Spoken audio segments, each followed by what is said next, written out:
कुछ कार्यक्रम तय किए हैं और इसमें जनता के बीच में भी जाएंगे, अलग अलग तरह की एक्टिविटी भी होंगी। पूरा क्या कार्यक्रम है, इसी विषय पर बातचीत के लिए खबरें अभी तक के साथ मौजूद हैं हिमाचल प्रदेश बीजेपी के अध्यक्ष डॉक्टर राजीव बिंदल। इन्हीं से चर्चा करेंगे। सर, कुछ कार्यक्रम तय हुए हैं, क्या ये माना जाए कि ये लोकसभा चुनावों के मद्देनज़र भी लोगों के बीच में जाने के लिए इस तरह के कार्यक्रम तय किए गए हैं, और किस तरह के कार्यक्रम हैं सभी? अभी तक के दर्शकों को मेरा सादर नमस्कार। भारतीय जनता पार्टी वैसे लगातार काम करती है, लगातार कार्यक्रम करती है। इस महीने मेरी माटी मेरा देश अभियान पूरे देश में शुरू हो गया। हमारे माननीय होम मिनिस्टर श्री अमित भाई शाह ने 1 तारीख को शुरू किया।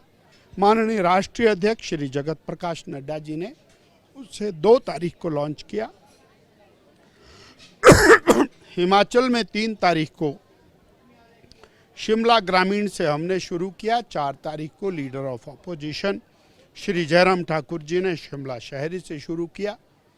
हम घर घर में जाएंगे, 1 चुटकी मिट्टी 5 प्रण, यानी ये भारत दुनिया का शक्तिशाली राष्ट्र बने, उसमें मेरा योगदान क्या होगा, इस दिशा में देश को प्रेरित करते हुए, और जो हमारा अमृत काल चल रहा है उसमें अमृत वन बनाने के लिए हजारों लाखों करोड़ों घरों से वो मिट्टी दिल्ली पहुंचेगी और उससे अमृत वन बनेगा।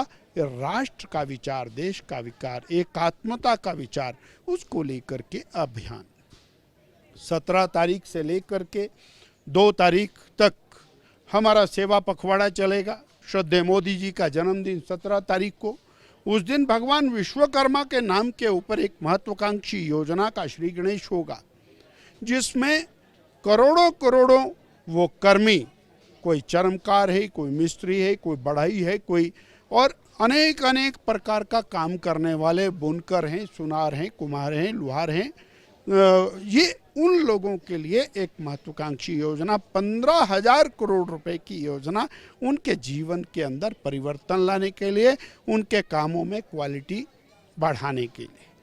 उससे अगले दिन हमारे ब्लड डोनेशन कैंप्स लगेंगे, और जो आयुष्मान भारत योजना है उसके कार्ड जहां नहीं बने हैं उन कार्डों को बनाने में हमारे कार्यकर्ता मदद करेंगे। 24 तारीख को मन की बात का कार्यक्रम हर बूथ पर होगा। 25 तारीख को पंडित दीनदयाल उपाध्याय जी की जयंती, जो जनसंघ के संस्थापक हैं, हर बूथ पर होगी। 25 तारीख से 2 अक्टूबर तक हम हर बूथ को मजबूत करने का काम करेंगे। 2 तारीख को श्रद्धेय गांधी जी की जयंती और उस दिन सेवा सप्ताह, स्वच्छता का काम हम लोग करेंगे। इस प्रकार ये 2 महीने तक चलने वाला हमारा अभियान, उसको मैंने आपके सामने रखा। सर, क्योंकि अगले साल लोकसभा चुनाव भी हैं और तैयारियां सभी अभी से कर रहे हैं, लेकिन इस बीच जो एक नई चर्चा आई है एक देश एक चुनाव की, इसको आप किस तरह से देखते हैं? हालांकि विपक्षी दल कह रहे हैं कि जिस तरह से ये बात छेड़ी गई है चुनावों के मद्देनज़र, और उसको देखते हुए जो यूनियन ऑफ स्टेट्स हैं उस पर कहीं ना कहीं अटैक किया गया है। मुझे बहुत अच्छे से याद है, मैं जब छोटा था, कॉलेज गोइंग था, उस समय पंचायत का चुनाव, विधायक का चुनाव, पार्लियामेंट का चुनाव एक ही दिन होता था और एक ही वोट डलता था। नगर पालिका क्षेत्र के अंदर जब वोट डालने जाते थे तो 3-3, 4-4 वोट एक ही दिन डाल के आता था एक वोटर। 1975 में देश में आपातकाल लगा, श्रीमती इंदिरा गांधी जी ने आपातकाल लगाया। उसके बाद ये जो चुनावों का क्रम है बिगड़ता चला गया। 75 में 74 के बाद 75 में इमरजेंसी लगी, 70 के अंदर जनता पार्टी की सरकार आई, 80 में वो सरकार गिर गई, दोबारा इलेक्शन हुआ, और दोबारा इलेक्शन होने के बाद वो जो क्रम है वो टूट गया। बीच में कांग्रेस ने कॉन्स्टिट्यूशन का मिसयूज करते हुए स्टेट गवर्नमेंट्स को धनाधन तोड़ना शुरू किया। हिमाचल की सरकार को 92 के अंदर तोड़ा, उत्तर प्रदेश की सरकार को तोड़ा। जब ये संविधान का मिसयूज करके इमरजेंसी लगाते थे तब इनको समझ नहीं आ रहा था, जब ये सरकारें तोड़ के गिरा रहे थे तब समझ नहीं आ रहा था।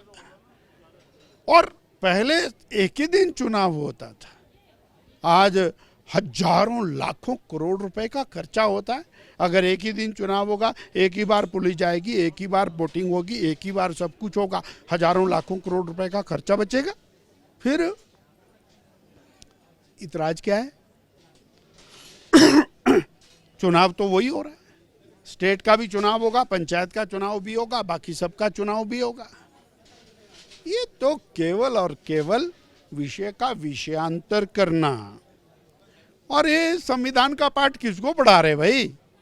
सारे संविधान की धज्जियां उड़ाने वाले लोग आज पूरे देश का बेड़ा गर्क करके 80 से ज्यादा संविधान में अमेंडमेंट करके आज वो बोल रहे हैं कि हम संविधान की बात करते हैं।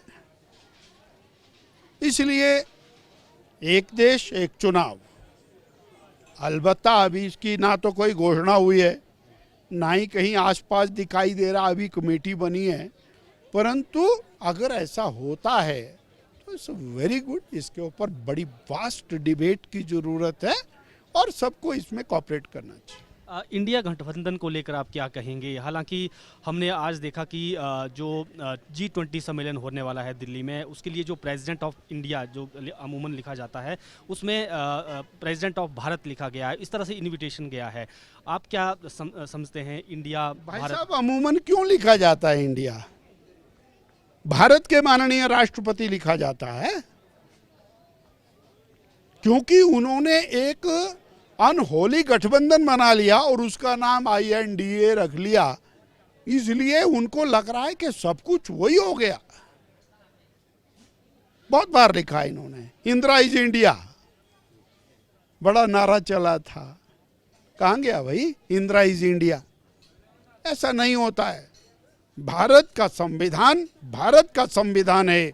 अंग्रेजों ने भारत को नाम इंडिया दिया, जो तुर्क पठान आए उन्होंने भारत को नाम हिंदुस्तान दिया, पर भारत तो भारत था, भारत है, भारत रहेगा। ना भारत कभी राष्ट्रों में बंटा था, ना भारत कभी राष्ट्रों में बटेगा। ना सनातन, जिसको ये लोग, ये जो अनहोली गठबंधन है, ये गठबंधन सनातन को समाप्त करने की बात करता है। ना सनातन कभी समाप्त हुआ, ना सनातन कभी समाप्त होगा। जो सनातन को समाप्त करने की बात करेगा वो सदा सर्वदा के लिए समाप्त हो जाएगा। अरे तुम उसी को सुन लो, उन्होंने कहा था यूनान मिस्र रोमा सब मिट गए जहाँ से, कुछ बात है कि हस्ती मिटती नहीं हमारी। ये भारत है और भारत की संस्कृति है जो मिटती नहीं, उसको तो याद करो। बिल्कुल, आपने सनातन का जिक्र किया तो जो MK स्टालिन, उनके पुत्र उदयनिधि स्टालिन, उन्होंने एक बयान इसी को लेकर दिया है कि जो सनातन है उसके खिलाफ अब काम करना होगा। जिस तरह से डेंगू मच्छर का जिक्र उन्होंने, उदयनिधि स्टालिन तो एक मोहरा है, ये तो कांग्रेस के नेतृत्व वाला गठबंधन है।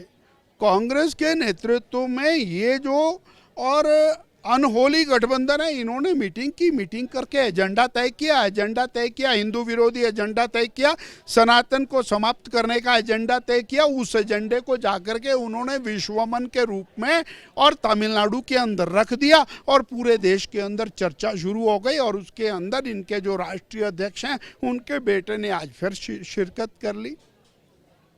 तो ये कांग्रेस जो सदैव 1947 के बाद से भारत में केवल तुष्टीकरण की राजनीति करती आई, हिंदू विरोधी राजनीति करती आई, मुस्लिम परस्ती की राजनीति करती आई, उसका ही एक अगला रूप ये स्पष्ट रूप से दिखाई देता है।